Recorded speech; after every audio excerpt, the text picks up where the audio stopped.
Hey there guys, I'm Sarah, welcome back to my channel, and today we're talking Save the Cat. Now Save the Cat has been recommended to me countless times by countless numbers of people over the past few months in order to help me with my outlining / planning issues, which is what Save the Cat is. It is a book to help you with your novel.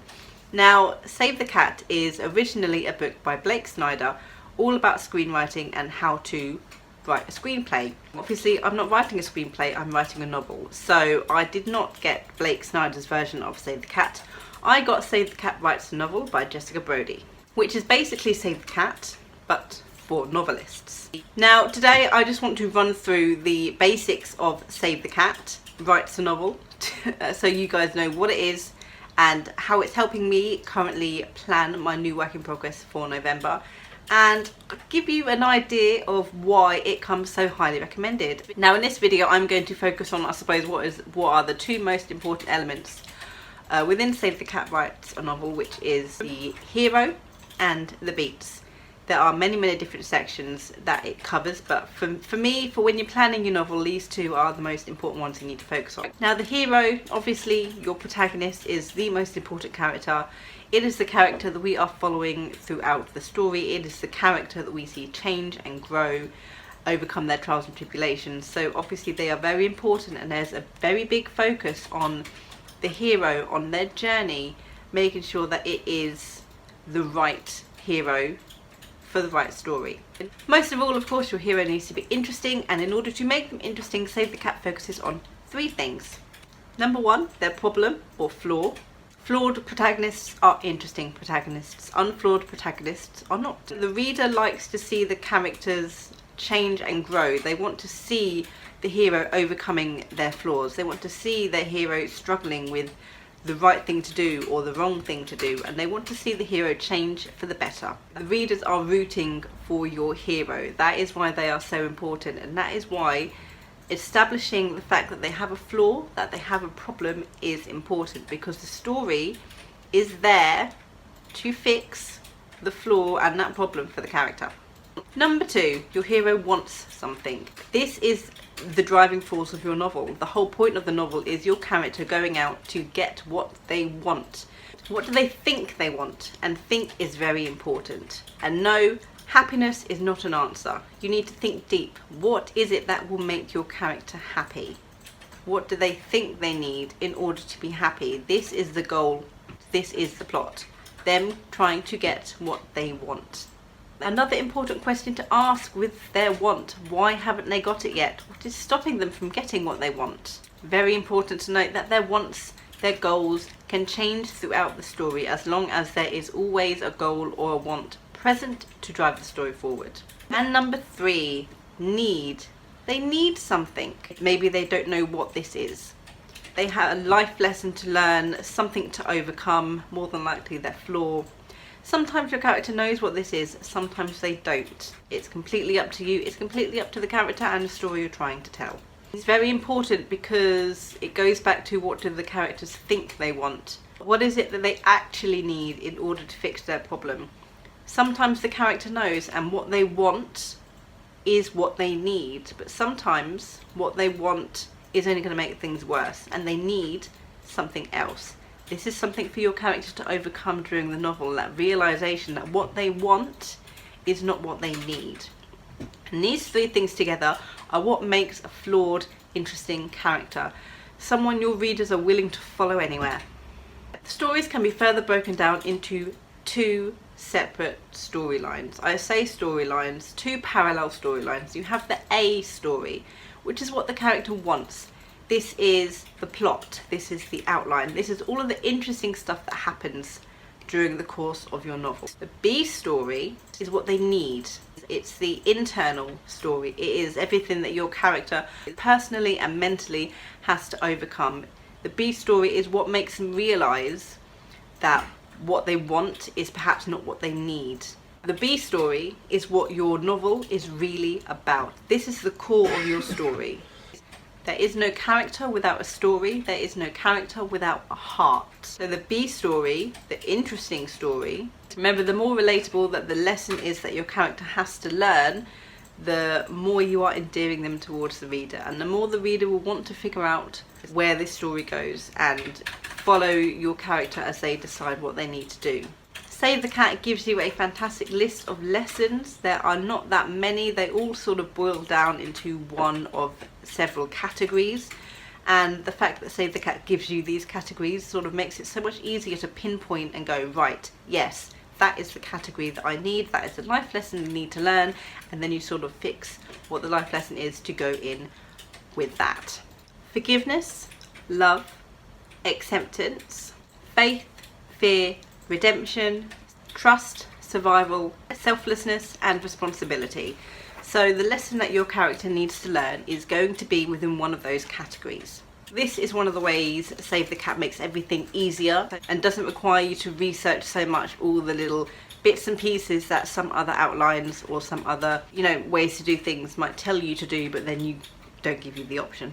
When you're figuring out who your hero is, your protagonist, the one question you need to ask is, who has the furthest to go? This is especially important if you are writing multiple POV novels. The hero of the story is the character who has the furthest to go, who has the most to learn. The second big thing that Save the Cat talks about, which I think are one of the most important things, is the beats of the story. This is, of course, like every other outline that you get. It's not really different from the 3-act method or the hero's journey or any other plot outlining or plotting method that you might find. It all hits the similar beats with a different name.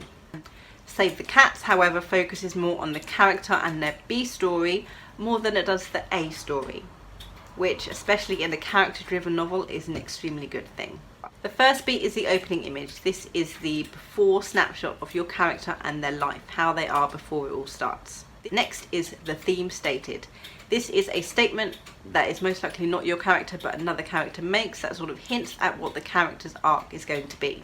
Next we get to the setup. This is the exploration of your character's life, their flaws, where you introduce supporting characters, where you introduce the goal of the story, and then you sort of hint at the character's reluctance to change. You hint at what they sort of need to overcome in order to get what they want. After setup, you get to the catalyst. This is basically your inciting incident. Something happens that sets the hero off on a journey into this new world. It's something that they can't back out of, and it's not something they can turn away from. After that, we get into the debate. The debate is the reaction beat to the catalyst. This is your character umming and ahhing, deciding if they want to go forth on this journey. This is sort of the first hurdle that they need to overcome mentally in order to go into. Then we break away from Act 1 into Act 2 with Break into 2, which is where your hero accepts the call. They accept to go on this journey and then they head off. Then we go into what is known as the B story. This is where all of your secondary supporting characters are introduced. This is where you get your mentor. This is where you get your friends. This is where you sort of introduce everybody who is going to help your character with their journey. After the B story comes the fun and games. Your hero is out there exploring the new world. Stuff happens. After stuff happens, we reach the midpoint, which is the middle of your story, which is where something big happens. And it can go one of two ways. The characters can be succeeding throughout fun and games, and the midpoint is where they have a false victory. Or they could be struggling through fun and games, and midpoint is where they have a false defeat. The midpoint is where you raise the stakes. Something happens, things get tough, and the character sort of realizes then that, oh, maybe something needs to happen, maybe I need to do something different in order for this to go my way. After the midpoint, the bad guys close in. You determine how the bad guys close in goes by what happened at midpoint. If they have a false victory at midpoint, things just get worse. If they have a false defeat, things get slightly better. Either way, they're still pushing on, they're still struggling a little bit, they're still doing what they need to do. More stuff happens. And after more stuff happens, all is lost. This is the darkest moment of your character's journey so far. They're at a low point. They can go no lower, which leads them into Dark Night of the Soul. This is the reaction beat to All is Lost. Now, I love reaction beats because it gets you to look inside your character.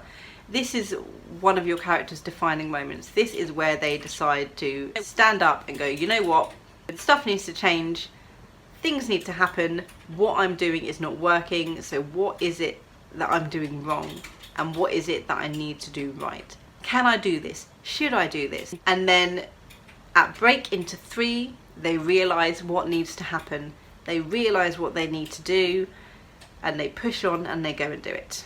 After break into 3, we reach the finale. This is your climax. The hero pushes forward, they defeat the bad guy, they save the world. And then we get to the final image.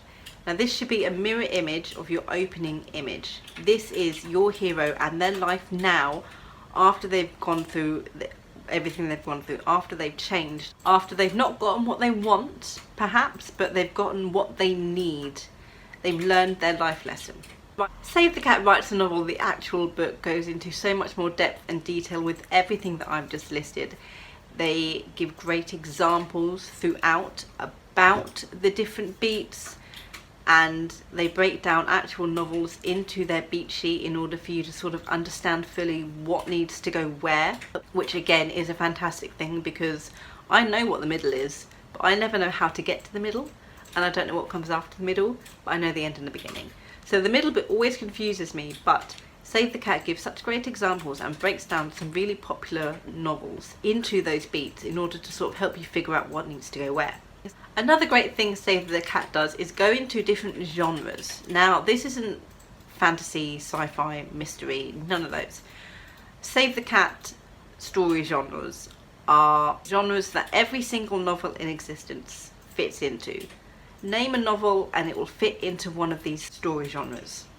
Again, these are fantastic tools for you to figure out exactly what type of story you want to tell, or you figured out your story and it will point out and let you know the important things within these story genres that you need to focus on.